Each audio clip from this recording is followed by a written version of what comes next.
Agora, será que seguimos a doutrina dos apóstolos de verdade? Vamos ver aqui então como era a doutrina dos apóstolos e vamos comparar com os dias de hoje, se realmente estamos seguindo. Em Atos 4, 34 e 35. Pois nenhum necessitado havia entre eles, porquanto os que possuíam terras ou casas, vendendo-as, traziam os valores correspondentes e depositavam aos pés dos apóstolos. Então se distribuía a qualquer um à medida que alguém tinha necessidade. E, de novo, sabendo que existem muitos mercenários, jamais usem isso para tirar ainda mais do povo, porque, na verdade, esses mercenários de forma alguma têm algum cuidado com as ovelhas, né? Agora, se seguimos a doutrina dos apóstolos, quando vem uma ovelha, uma pessoa que passa por necessidade, é recolhido como está escrito aos pés dos apóstolos e então se distribui a qualquer um à medida com que alguém tem necessidade, fazendo de forma que não haja nenhum necessitado entre vocês? Será que isso realmente é o que acontece hoje? Existe algum tipo de igualdade nessa comunidade? Pelo menos eu nunca vi isso.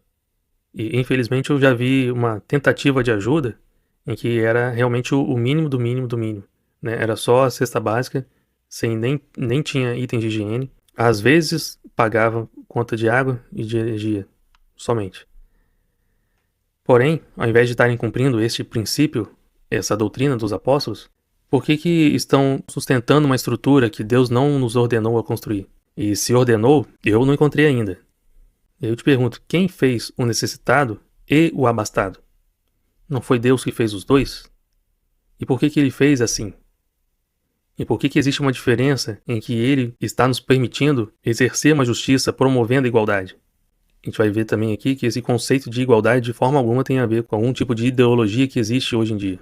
E relembrando esse texto de 1 Timóteo 6, em que o apóstolo Paulo fala que se alguém ensina outra doutrina e não concorda com as palavras do nosso Senhor Jesus Cristo e com o ensino segundo a piedade, é infatuado, nada entende, mas tem mania por questões, e que, por fim, estão privados da verdade, e que alguns nessa cobiça se desviaram da fé e a si mesmos se atormentaram com muitas dores, porque, querendo ou não, nós recebemos consequências daquilo que fazemos aqui também. Porém, essas pessoas não estão recebendo a correção divina, não estão sofrendo porque estão seguindo a fé corretamente, mas ao contrário, porque estão se desviando da fé, acabam sendo atormentados com muitas dores. E já vimos aqui no ensinamento de Jesus que esse ensino segundo a piedade é você dar sem esperar receber nada em troca. É realmente dar, é realmente doar. E essa recompensa, na verdade, Deus é que vai nos dar em glória. Ou seja, aqui na Terra nós recebemos recursos que, na verdade, são de origem injusta, porém, esses recursos, na verdade, não são nossos. Porém, se nós repartimos o que não é nosso, aí sim receberemos no céu o que é nosso. E se a gente realmente crer, como creram os primeiros cristãos, toda a propriedade que eles tinham a mais, eles realmente vendiam e repartiam com a comunidade. E a gente não vê isso acontecendo hoje.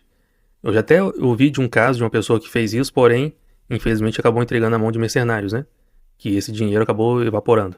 Mas isso também não quer dizer de forma alguma que a pessoa vai vender a própria casa onde ela mora. É realmente coisas a mais, coisas que ela realmente não tem a necessidade de ter. E por entenderem que realmente existe um tesouro nos céus, em que a forma de adquirir isso é repartindo o que se tem agora, se crermos como eles realmente criam, a gente teria realmente o essencial, pouca coisa, né?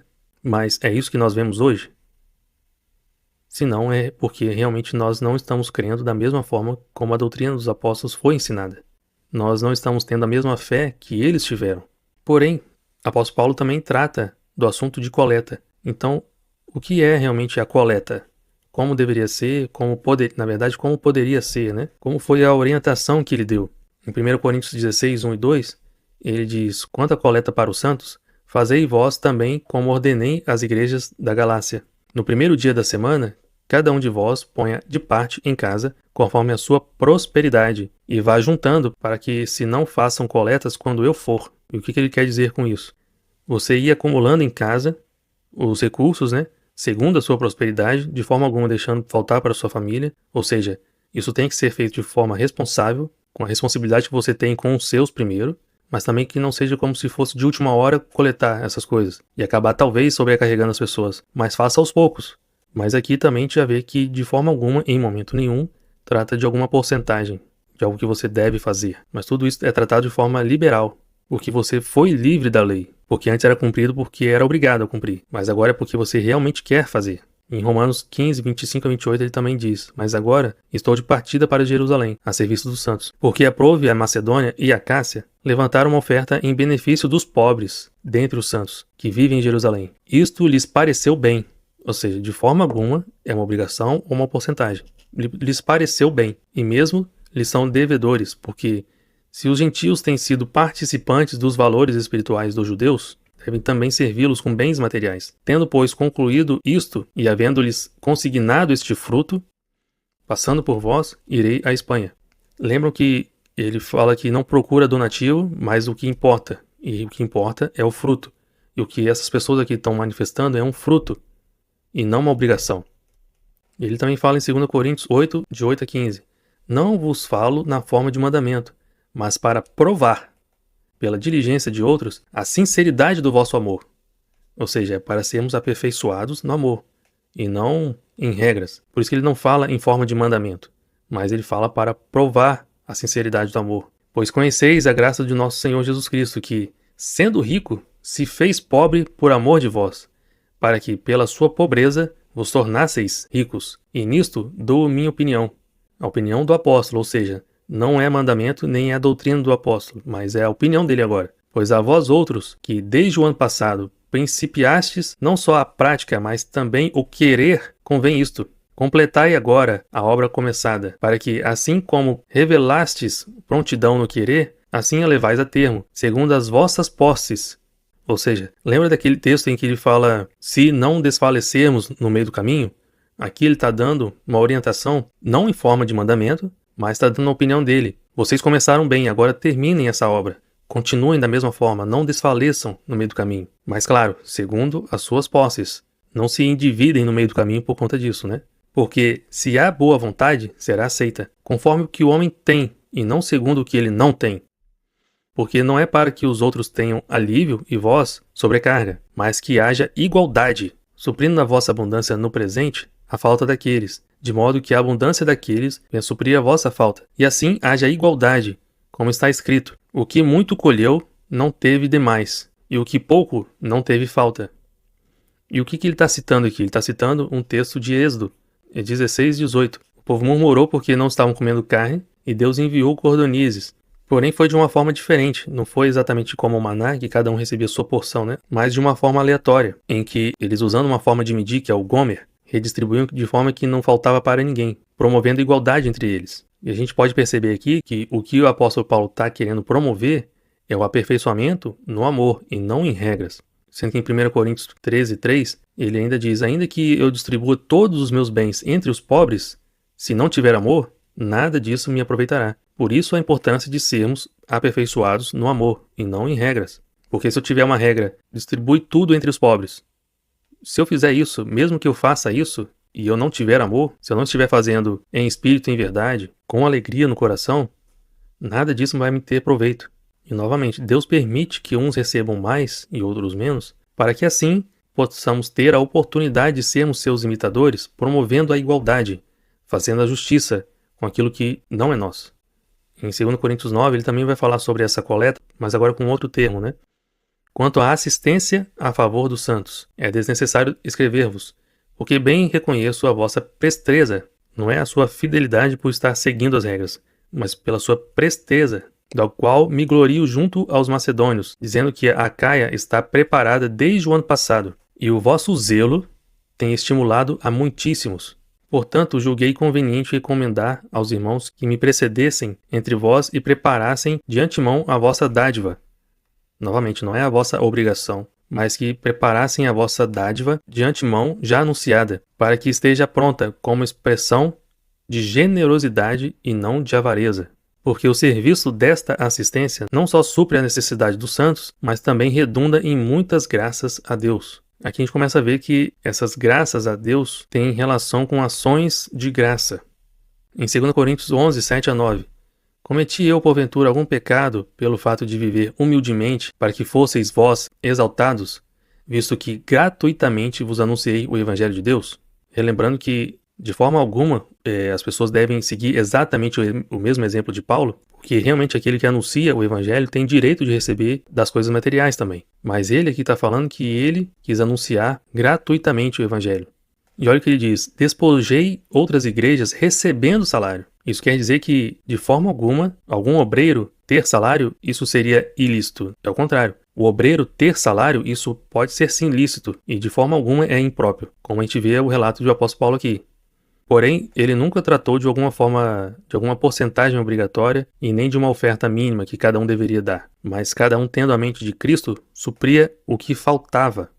E o que ele fala em 2 Coríntios 8, de 1 a 4. Também, irmãos, vos fazemos conhecer a graça de Deus concedida às igrejas da Macedônia, porque no meio de muita prova e de tribulação, manifestaram abundância de alegria, e a profunda pobreza deles superabundou em grande riqueza da sua generosidade. Porque eles, testemunho eu, na medida de suas posses e mesmo acima delas, se mostraram voluntários, pedindo-nos com muitos rogos a graça de participarem da assistência dos santos. Não era por obrigação nem por porcentagem, mas eles ansiaram participar da assistência dos santos voluntariamente, e não só isso, mas com generosidade.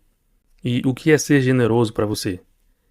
E em 2 Coríntios 9, de 10 a 12, ora, aquele que dá semente ao que semeia e pão para alimento, também suprirá e aumentará a vossa sementeira e multiplicará os frutos da vossa justiça.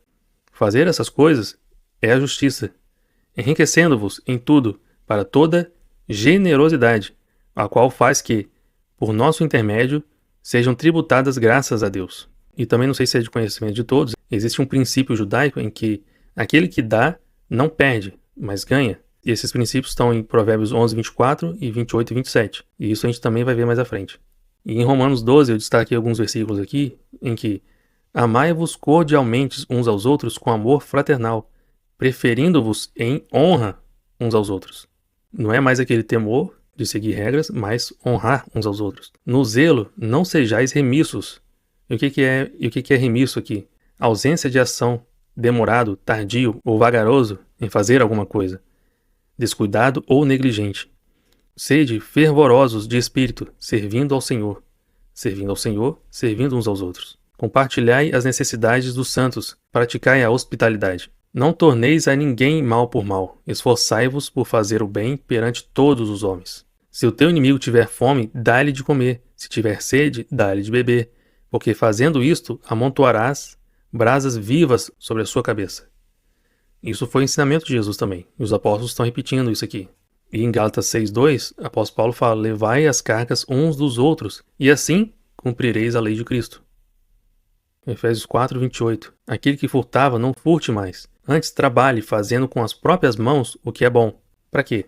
Para que tenha com que acudir ao necessitado. E isso não é uma novidade, isso também já estava naquilo que chamamos de Antigo Testamento, em Isaías 58:7, quando ele fala do jejum aceitável. Porventura não é também que repartas o teu pão com faminto, e recolhas em casa os pobres desabrigados, e se vires nu, o cubras, e não te escondas do teu semelhante? Em Lucas 6:38, Jesus fala: dai e dá-se-vos-á. Em Provérbios 22:9, o generoso será abençoado porque dá do seu pão ao pobre. Aqui é preciso diferenciar que não é de forma alguma como algum tipo de ideologia em que as pessoas querem promover essa igualdade, porém, elas não estão dispostas a mover nada daquilo que é delas. Elas querem que o rico reparta, mas ela não quer repartir nada. Ela quer que o governo faça o recurso que é de todos, aquilo que ela acha que é justo. É como se quisessem que as pessoas fizessem a justiça, mas elas não. Elas não querem fazer parte disso. E a gente vê até algumas entrevistas que parece até uma pegadinha, né? Em que as pessoas concordam que as pessoas devem abrigar os desabrigados em sua casa e tudo mais. Mas aí quando pergunta, você pode abrigar quantos em sua casa? Aí a pessoa fala, não, na minha casa não dá, porque é pequeno, não tem como, a minha não dá. Então não é esse tipo de justiça que estamos falando, mas é repartir aquilo que é seu, aquilo que você recebeu. Não você de forma alguma ter que fazer ou coagir, ou de alguma forma querer que os outros façam aquilo que você não está disposto a fazer. Na verdade, não está disposto a mover nada, nem um dedo, para que isso aconteça. E como a gente já viu em Tito 3,14, a prática dessas boas obras em favor dos necessitados, isso faz com que não sejamos infrutíferos. E a gente vai ver o que ser infrutífero significa para Deus. Em João capítulo 15, Jesus está falando: todo ramo que, estando em mim, não der fruto, ele o corta. o pai corta, né? E todo aquele que dá fruto, limpa, para que produza mais fruto ainda. Permanecei em mim, e eu permanecerei em vós. Como não pode o ramo produzir fruto de si mesmo, se não permanecer na videira, assim nem vós o podeis dar, se não permanecerdes em mim. Eu sou a videira, vós os ramos. Quem permanece em mim e eu nele, esse dá muito fruto, porque sem mim nada podeis fazer. Isso aqui também se encaixa com aquilo que o apóstolo Paulo fala em 1 Coríntios 13, em que mesmo que eu reparta todos os meus bens entre os pobres, e se não tiver amor, isso não vai me ter proveito, porque, na verdade, o próprio Cristo não está em mim. Então, mesmo que um rico reparta tudo que tem entre os pobres por conta de uma consciência pesada, algo do tipo, se ele não tiver em Deus, nada disso vai ter proveito. Isso tudo vai ser um ato em vão. E se alguém não permanecer em mim, será lançado fora, a semelhança do ramo, e secará. E o apanham e lançam no fogo, e o queimam. Nisto é glorificado o meu Pai, em que deis muito fruto, e assim vos tornareis meus discípulos. É dando frutos que nós nos tornamos discípulos de Cristo. Então, de forma alguma, é só porque eu reconheci o nome dele, porque eu declarei, porque eu fui batizado, que eu me torno discípulo dele. Mas, como o apóstolo Tiago disse, a minha fé é consumada nas obras. Quando eu produzo, aí que consuma a minha fé. E aí que confirma a minha fé. E o que mais o apóstolo Tiago fala sobre a fé sem obras? Ouve, meus amados irmãos, não escolheu Deus os que para o mundo são pobres para serem ricos em fé? Lembra dos banqueiros? E herdeiros do reino que ele prometeu aos que o amam? Entretanto, vós outros menosprezastes o pobre. São como aqueles que Jesus vai dizer, eu tive fome e vocês não me deram de comer. Não são os ricos que vos oprimem e não são eles os que vos arrastam para tribunais? Porque o juízo é sem misericórdia para com aquele que não usou de misericórdia. Mas a misericórdia triunfa sobre o juízo. Meus irmãos, qual é o proveito se alguém disser que tem fé, mas não tiver obras? Pode acaso semelhante fé salvá-lo? Percebe que as duas coisas precisam dar juntas? Mas olha o que eu destaquei em vermelho. A misericórdia triunfa sobre o juízo. E o juízo de Deus é que todos pecaram e carecem da glória de Deus. E o salário do pecado é a morte. Mas como reverter isso? E aqui está falando, a misericórdia triunfa sobre o juízo. Mas tem mais textos que confirmam isso. Em Provérbios 11, 24. Quem dá liberalmente, ainda se lhe acrescenta mais e mais. Ao que retém mais do que é justo, ser-lhe-á em pura perda. Lembra da ausência das boas obras, da caridade, e que isso será por perda também? Aqui em Provérbios a gente já vê isso, vai ser perda. Porque vamos receber tanto o bem quanto o mal. E também tanto o que realmente existiu quanto a inexistência. Isso pode ser por crédito ou como por perda. Em Provérbios 28, 27. O que dá ao pobre não terá falta, mas o que dele esconde os olhos será cumulado de maldições. Percebe que esse princípio aqui está invertido aqui? Se a misericórdia triunfa sobre o juízo, aquele que esconde os olhos do pobre será cumulado de maldições. Em Provérbios 10, 12. O ódio excita contendas, mas o amor cobre todas as transgressões. Por isso que precisamos ser aperfeiçoados no amor e não em regras, porque o amor cobre todas as transgressões. E os apóstolos também falam isso. Em 1 Pedro 4,8, acima de tudo, porém, tende amor intenso uns para com os outros, porque o amor cobre multidão de pecados. Ele também está fazendo referência a Provérbios. E em Salmo 112, agora de 5 a 6, também fala isso. Ditoso o homem que se compadece e empresta. A gente já viu que esse emprestar, na verdade, é o dar, né? Dar sem esperar de volta. Mas porque Deus é justo e Ele vai nos recompensar, então isso parece um empréstimo.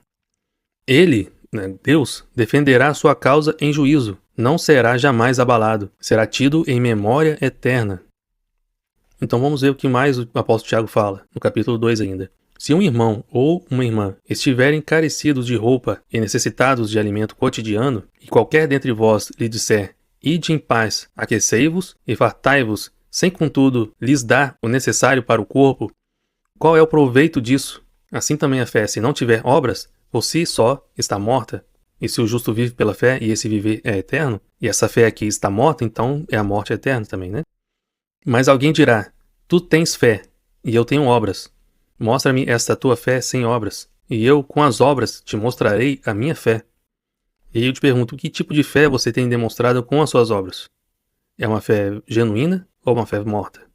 E ele continua, queres, pois, ficar certo, ó homem sensato, de que a fé sem obras é inoperante? Tipo, Você quer ter certeza dessa verdade, que a fé sem obras é inoperante? Por isso que eles chamam de homem sensato, porque a certeza disso, infelizmente, será só na glória. Você quer apostar para ver isso lá? Vês como a fé operava juntamente com as obras, com efeito, foi pelas obras que a fé se consumou. Verificais que uma pessoa é justificada por obras e não por fé somente. Porque assim como o corpo sem espírito é morto, assim também a fé sem obras é morta. E Paulo complementa em Tito 1,16 que, no tocante a Deus, muitas pessoas confessam conhecê-lo. Entretanto, o negam por suas obras.